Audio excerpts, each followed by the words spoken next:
Hello friends, my name is Ajit and welcome back to Mechanical Adda online learning platform. So guys, DIDO septum 10 का advertisement आने के बाद और उस पे मैंने पूरा डिटेल में वीडियो बनाया था। उसके बाद भी अभी भी बहुत सारे स्टूडेंट को कुछ कुछ ऐसे टॉपिक हैं और एलिजिबिलिटी है जिसमें काफ़ी ज़्यादा डाउट हो रहे हैं। ठीक है। ऐसे ही कुछ जो क्वालिफिकेशन हो गया, एज हो गया, मल्टीपल पोस्ट, ऐसे बहुत सारे जो है वो क्वेश्चन आ रहे हैं। तो उन सभी क्वेश्चन के रिलेटेड ये मैं आज एक वीडियो बना रहा हूँ। तो अगर आपके भी कुछ ना कुछ कन्फ्यूज़न है तो इस वीडियो को ज़रूर पूरा देखें, एंड तक देखें, तो आपका जो भी डाउट है वो क्लियर हो जाएगा। ठीक है ना। तो सबसे ज़्यादा हायर क्वालिफिकेशन से रिलेटेड डाउट आ रहे हैं।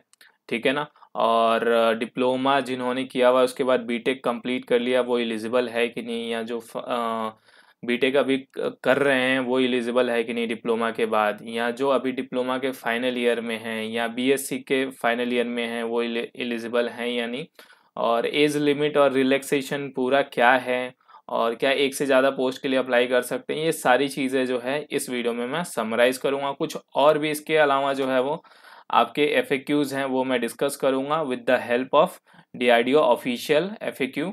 यहाँ पे जो है ये इस साल का नहीं है क्योंकि इस साल का अभी एडवर्टीजमेंट वेबसाइट पे अपडेट हुआ नहीं, इस साल भी अपडेट हो जाएगा। ये आपका सितंबर 2018 का एफएक्यू है जो ऑफिशियली जारी हुआ था सितंबर 9, देख सकते हो। इसमें भी कई सारे क्वेश्चन हैं, काफ़ी बड़ा पेज है, इसमें बहुत सारे पेज हैं, क्वेश्चन भी हैं, तो उसमें से भी इम्पोर्टेंट चीज़ मैंने हाईलाइट कर रखा है वो आपको दिखाऊंगा। ठीक है ना। ये सारी चीज़ें हम डिस्कस करेंगे।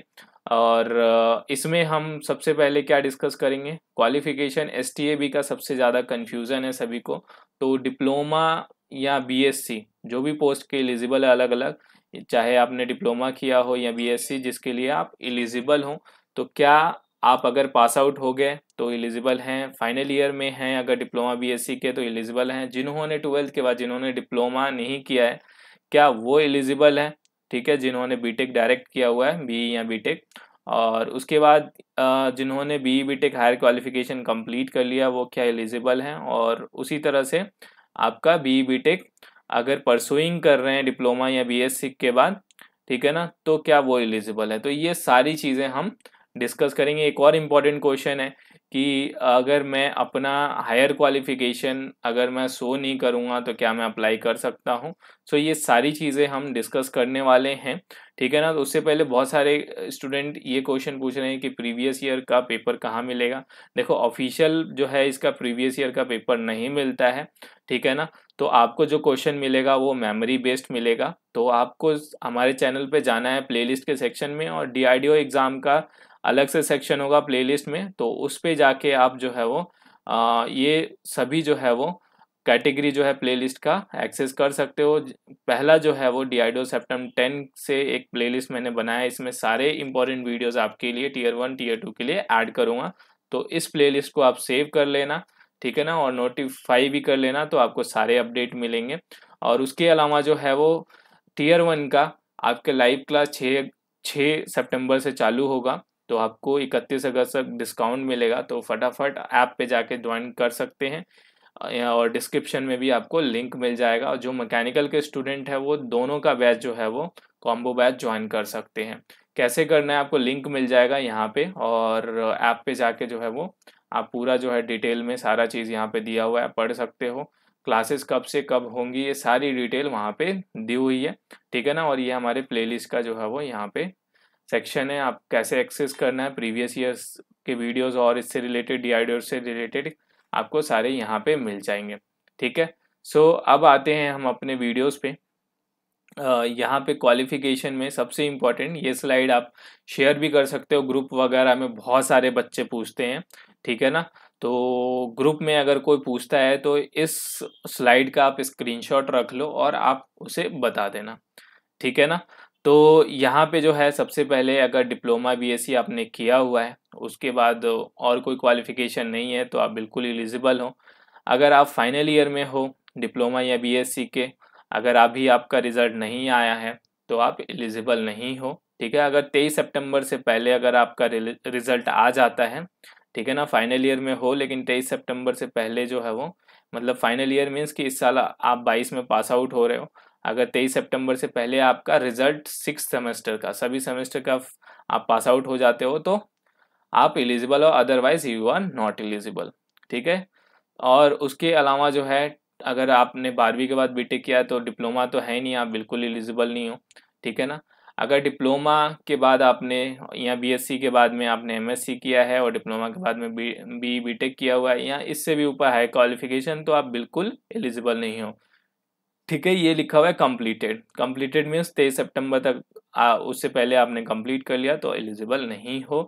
ठीक है। और उसके बाद जो है वो, अगर आप परस्यूम कर रहे हो हायर क्वालिफिकेशन डिप्लोमा बीएससी के बाद और अभी पास आउट नहीं हुए हो, अगले साल पास आउट होने वाले हो, ठीक है, या इस साल भी अगर आपका अभी रिजल्ट नहीं आया है हायर क्वालिफिकेशन का, 23 सितंबर के बाद रिजल्ट आएगा तो भी आप जो है वो एलिजिबल हो जाओगे।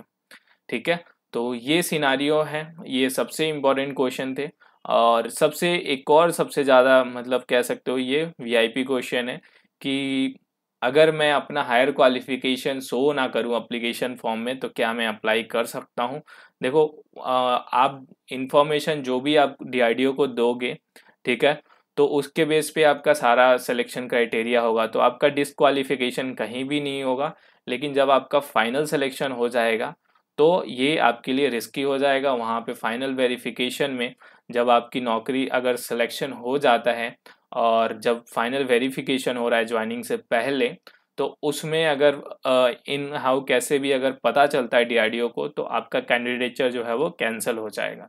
ठीक है ना। आपका नौकरी जो है वो कैंसिल हो जाएगा अगर आप सेलेक्ट होते हो और पता चलता है कि अपने हायर क्वालिफिकेशन आपका है, तो उस केस में आप जो है वो डीआरडीओ में कभी जॉब नहीं कर पाओगे, ये चीज़ रहेगा। ठीक है।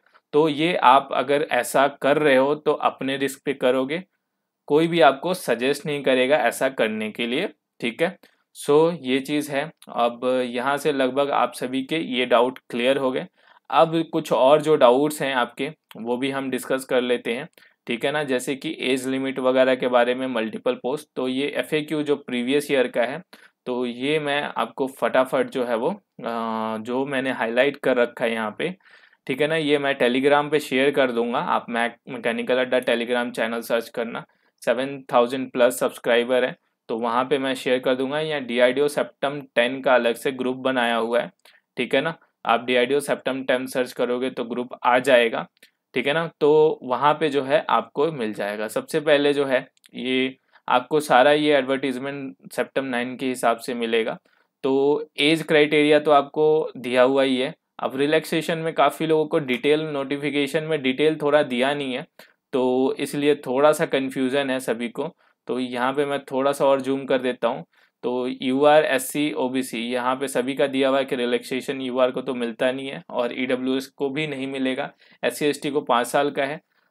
ठीक है। और ओबीसी को 3 साल। उसके अलावा जो है, जो सब कैटेगरी है, हॉरिजेंटल कैटेगरी है, लाइक पीडब्ल्यूडी है, ठीक है, जो पर्सन विथ डिजेबिलिटी है, तो उनमें जो है इतना जो है 10 साल, 13 साल, 15 साल, उस हिसाब से आपको रिलैक्सेशन मिल सकता है।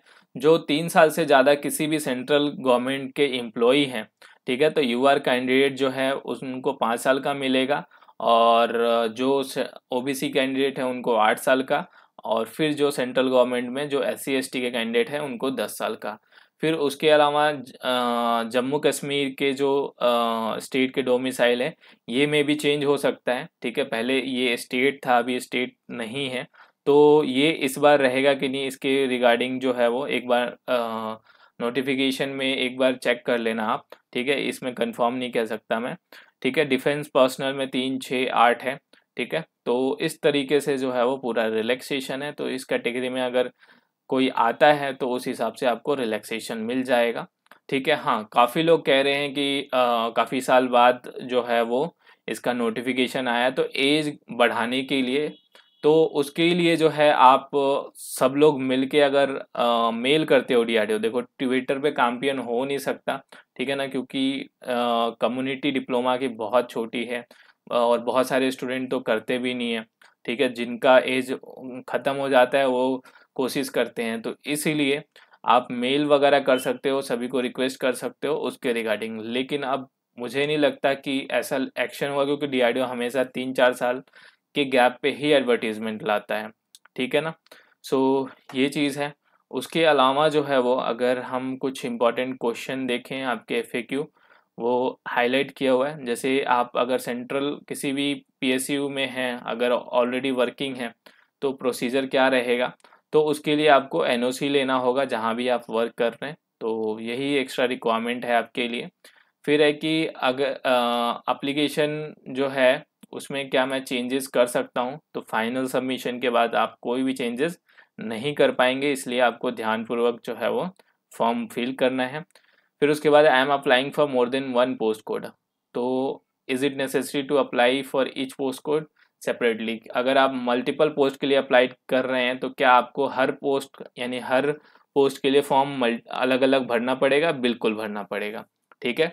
अगर आप 2 पोस्ट के लिए अप्लाई कर रहे हो तो आपको बिल्कुल 2 फॉर्म भरने होंगे, ठीक है ना। एक ही फॉर्म में जो है आप 2 पोस्ट के लिए अप्लाई नहीं कर सकते हो। ओके, सो ये हो गया आपका एक क्वेश्चन। उसके बाद है कि क्या कोई परसेंटेज का क्राइटेरिया है। देखो मोस्टली किसी किसी में होता है कि 50%, 55%, 60%, लेकिन यहाँ पे कोई भी परसेंटेज क्राइटेरिया नहीं है, बस आपको एग्ज़ाम में पास होना है, ठीक है ना। अगर आपका 40% भी आता है, अगर आप पास हो तो आप अप्लाई कर सकते हो। 45, 50, 60 कितना भी आता है, आप अगर पास हो तो आप अप्लाई कर सकते हो, ठीक है ना। उसके अलावा है कि अगर आप फाइनल ईयर, ये हम ऑलरेडी डिस्कस कर चुके हैं, जो अभी डिप्लोमा या BSc के फाइनल ईयर में है वो एलिजिबल नहीं है, ठीक है ना। और ये भी क्वेश्चन हम डिस्कस कर चुके हैं, ठीक है। हाँ, ये इम्पॉर्टेंट है, ये नहीं डिस्कस करा। हाँ, काफ़ी कैंडिडेट का ये क्वेश्चन है कि अगर आप जो है लाइक कोई किसी पोस्ट के लिए अप्लाई कर रहा है, लाइक मैकेनिकल ले लो, और वो जो है उस पोस्ट के लिए डिप्लोमा नहीं किया हुआ है, सॉरी उस डिग्री में जो है वो उस आपके सब्जेक्ट में उसने नहीं किया हुआ है, तो क्या हो सकता है। ओके, सो उसके लिए जो है यहाँ पे दिया हुआ है, ठीक है ना, कि अगर आप जो है वो मान लो आपने प्रोडक्शन में किया हुआ है, आपने कोई और टूल इंजीनियरिंग ब्रांच में किया हुआ है, या कोई भी मैकेनिकल का जो सब ब्रांच है या किसी और का, अगर वो दिया भी नहीं है एडवर्टीजमेंट में, फिर भी अगर वो AICTC के अंदर आता है कि ये इक्विवेलेंट सर्टिफिकेट है और आपके पास उसका कोई प्रूफ है, सर्टिफिकेट है, तो आप बिल्कुल जो है वो अप्लाई कर सकते हो, ठीक है। आपको शो करना पड़ेगा और DRDO इसको वेरीफाई करेगा, और वेरीफाई होने के बाद जो फाइनल डिसीजन होगा वो DRDO करेगा कि आप एलिजिबल हो या नहीं, ठीक है। तो ये चीज़ दिया हुआ है, ये काफ़ी इंपॉर्टेंट है, आप पॉज करके एक बार और इसको पढ़ सकते हो, ठीक है। और उसके अलावा जो है अगर हम बात करें तो ये पॉइंट जो है मैंने ऑलरेडी डिस्कस कर दिया है स्टार्टिंग में। ओके, सो यहाँ पे जो है ये भी जो है हमने डिस्कस कर लिया है ये पॉइंट। अब जो है एक बार और देख लेते हैं और कुछ रह गया। हाँ, बाइलिंगुअल एग्ज़ाम होगा, एग्ज़ाम 2 लैंग्वेज में होगा, ऑनलाइन CBT होगा आपका, कोई भी नेगेटिव मार्किंग नहीं है, ठीक है ना। सो इसके अलावा हाँ, एक और इम्पॉर्टेंट चीज़ है कि क्या DRDO के तरफ से कोई एग्ज़ाम प्रिपरेशन के लिए मटेरियल है क्या अवेलेबल वेबसाइट पे, तो बिल्कुल नहीं है। और ये इसलिए ये क्वेश्चन डाला हुआ है कि काफ़ी जो है एग्ज़ाम इस नाम से आता है, like septum, DRDO entry test, इस नाम से अगर कोई बुक वगैरह गाइड वगैरह आ रहा है तो वो DRDO का नहीं है, ठीक है ना, वो वैसे पब्लिकेशन है, ठीक है, इस नाम से जो पब्लिश करते हैं। जैसे आपके बहुत सारे बुक आते हैं जिसमें सारे सब्जेक्ट होता है, तो वो बुक भी आप मत खरीदना, क्योंकि उसके कंटेंट बहुत बेकार होते हैं। आप सब्जेक्ट वाइज, आपको वीडियो में मैंने एक्सप्लेन करा हुआ है कि आप सब्जेक्ट वाइज बुक को प्रेफर करो, ठीक है ना। तो ये चीज़ आपको ध्यान देना है। अब देख लेते हैं इसके अलावा और कोई इम्पोर्टेंट है कि नहीं। ये PDF मैं टेलीग्राम पे अपलोड कर दूंगा, ठीक है, तो वहाँ से आप देख लेना। बाकी जब ऑफिशियल जो है अब ऑनलाइन एप्लीकेशन स्टार्ट हो जाएगा, तो उस टाइम भी जो है वो आपको वहाँ पे FAQ मिल जाएगा जो अपडेटेड होगा इस बार का, ठीक है। तो इसके अलावा जो है आपके लिए कुछ खास क्वेश्चन नहीं है, ठीक है। तो यहाँ से आपको ऑलमोस्ट सारी चीज़ें क्लियर हो गई होगी, ठीक है। उसके अलावा अगर आपके कोई मन में डाउट है जो मैंने इस वीडियो में डिस्कस नहीं किया, ठीक है ना, तो आप कमेंट में ज़रूर पूछ सकते हो। I will reply to the comment, क्या पॉसिबल चीज़ें हो सकती है एलिजिबिलिटी से रिलेटेड, ठीक है ना। सो अब मिलते हैं नेक्स्ट वीडियो में नेक्स्ट अपडेट के साथ। Thanks for watching.